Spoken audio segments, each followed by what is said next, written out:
Alhamdulillah Rabbil Alamin. Wa bihi nasta'inu ala umuri dunya wad din. Wassalatu wassalamu ala ashrafil anbiya'i wal mursalin, nabiyyina Muhammadin sallallahu alaihi wasallam wa ala alihi wa sahbihi wat tabi'in wa man tabi'ahum bi ihsanin ila yaumiddin. Asyhadu an la ilaha illallah wahdahu la syarika lah, la syarika lahul malikul haqqul mubin.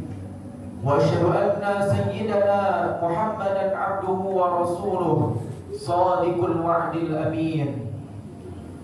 Amma ba'du, faya ayyuhal hadirun, ittaqullaha haqqa tuqatih wa la tamutunna illa wa antum muslimun. Faqad qala Allah ta'ala fil Qur'anil Karim wa huwa asdaqul qailin. A'udzu billahi minasy syaithanir rajim. Wa ma khalaqtul jinna wal insa illa liya'budun. Wa qala aidan, a'udzu billahi minasy syaithanir rajim. Inna 'iddatash shuhuri 'inda Allahi 12 syahran fi kitabillah yawma khalaqas samawati wal arda minha arba'atun hurum. Dzalika ad-dinul qayyim.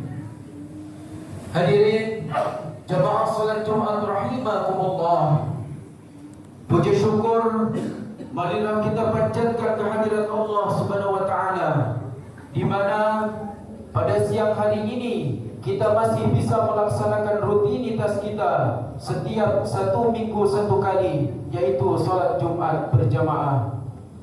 Salawat dan salam semoga tetap tercurahkan kepada junjungan kita Nabi Agung Muhammad sallallahu alaihi wasallam, dan semoga kita semua tergolong umat beliau, amin ya rabbal alamin. Hadirin jamaah salat Jumat rahimakumullah, pada kesempatan Jumat kali ini khatib senantiasa berwasiat, tak lupa dan tak bosan-bosannya untuk mengajak kepada para jemaah sekalian untuk senantiasa meningkatkan keimanan dan ketakwaan kepada Allah Subhanahu wa taala. Wasiat khutbah kali ini merupakan sebuah kewajiban bagi khatib karena merupakan salah satu rukun khutbah Jumat. Sudah menjadi kewajiban bagi kita agar tidak merasa berat melakukan ibadah kepada Allah. Karena ketika kita merasa berat untuk beribadah kepada Allah, itu sudah menunjukkan kita tidak mengikuti apa yang dianjurkan oleh Allah Subhanahu wa taala. Hadirin jemaah salat Jumat rahimakumullah, ketika kita beribadah kepada Allah, kita juga harus menata niat kita. Karena ibadah yang diterima oleh Allah Subhanahu wa taala adalah ibadah yang didasari oleh niat yang benar. Rasulullah sallallahu alaihi wasallam bersabda, "Innamal a'malu binniyat wa innama likulli imrin ma nawa." Sesungguhnya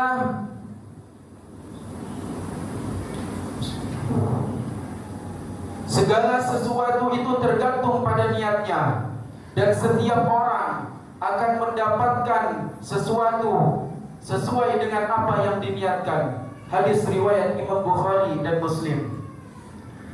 Niat itu diibaratkan seperti angka 0.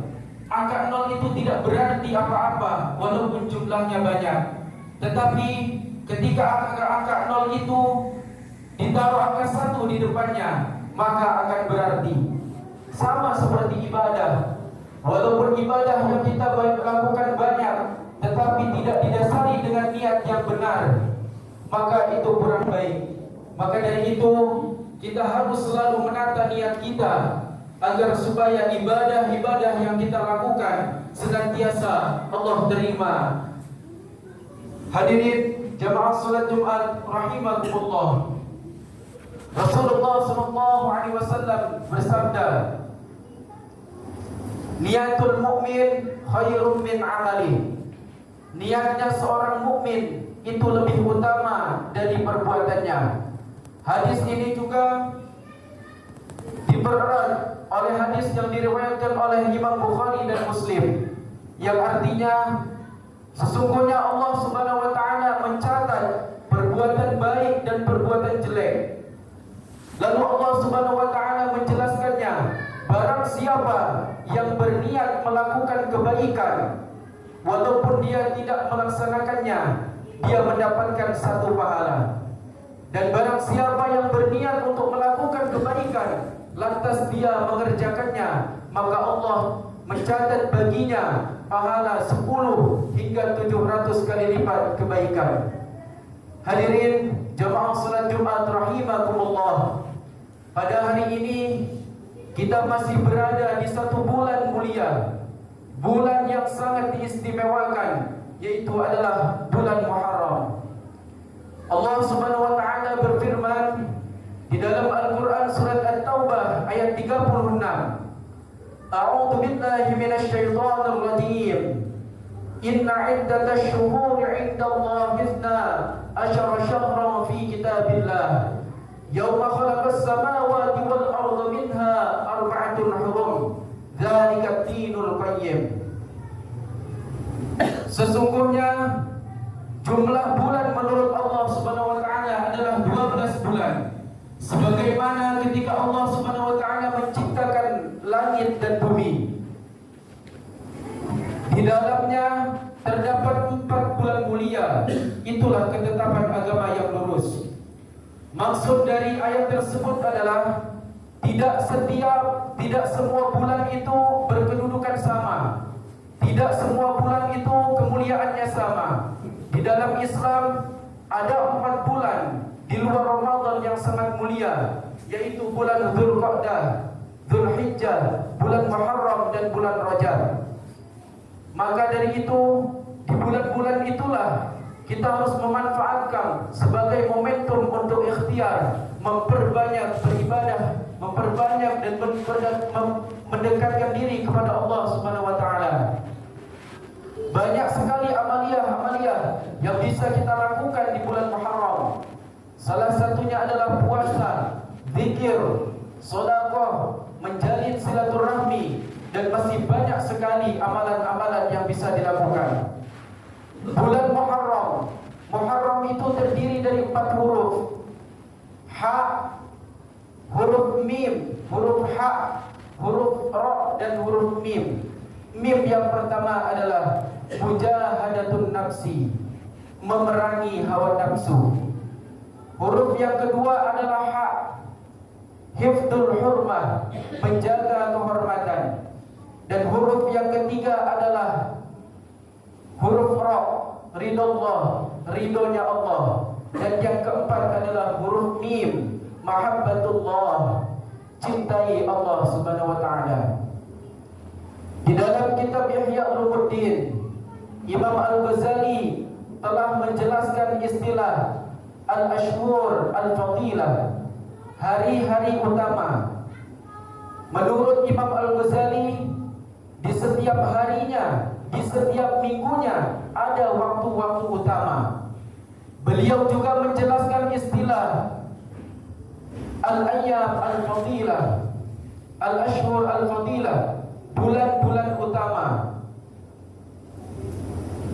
Ketika kita berbicara tentang bulan Muharram, erat kaitannya dengan waktu. Waktu itu sama seperti makhluknya Allah, sama seperti kita, seperti bangsa jin. Waktu adalah makhluknya Allah. Ada tempat-tempat mulia yang diutamakan, seperti Multazam, Masjidil Haram. Dan waktu pun sama, ada waktu-waktu yang sangat diutamakan. Contohnya, di setiap hari ada waktu maghrib menuju isya, ada sepertiga malam terakhir. Itu waktu-waktu utama di setiap hari. Di dalam satu minggu ada hari Jumat, itu hari Sayyidul Ayyam, rajanya hari. Di setiap bulan, di setiap tahun ada hari-hari atau tempat-tempat, waktu-waktu yang utama. Maka dari itu, di waktu-waktu itulah kita diperkenankan untuk memperbanyak beribadah kepada Allah Subhanahu wa taala. Karena apa? Waktu-waktu itu amalan-amalan yang kita lakukan pahalanya akan dilipat gandakan oleh Allah Subhanahu wa taala. Dosa-dosa akan diampuni oleh Allah Subhanahu wa taala dan kemungkinan setiap doa kita akan dikabulkan oleh Allah Subhanahu wa taala. Hadirin jemaah salat Jumat rahimakumullah. Kita masih berada di momentum Muharram. Kita ingat apa yang pernah disampaikan oleh sahabat Umar bin Khattab. Beliau mengutarakan orang yang hari ini lebih buruk daripada hari kemarin, itu tandanya orang yang celaka. Hari ini kita bisa istiqomah salat 2 rakaat, salat sunnah 2 rakaat. Hari-hari kemarin, tahun-tahun kemarin kita melaksanakan salat sunnah bisa 4 rakaat, itu tandanya orang yang hari ini lebih buruk daripada hari kemarin. Tandanya orang yang celaka. Istilah yang kedua, orang yang hari ini sama seperti hari kemarin. Hari ini bisa melaksanakan sholat sunnah tahajud 2 rakaat. Hari-hari kemarin pun sama 2 rakaat. Itu tandanya orang yang merugi, tidak ada peningkatan. Dan yang ketiga, orang yang hari ini lebih baik daripada hari kemarin, itu tandanya orang yang beruntung. Semoga di bulan Muharram ini menjadi momen awal untuk kita memperbaiki semuanya, terutama mendekatkan diri kepada Allah Subhanahu wa taala, dan semoga kita tergolong menjadi orang yang ketiga, yaitu orang yang hari ini lebih baik daripada hari kemarin. Amin ya rabbal alamin. Barakallahu li wa lakum fil Qur'anil azim wa nafa'ani wa iyyakum bima fihi min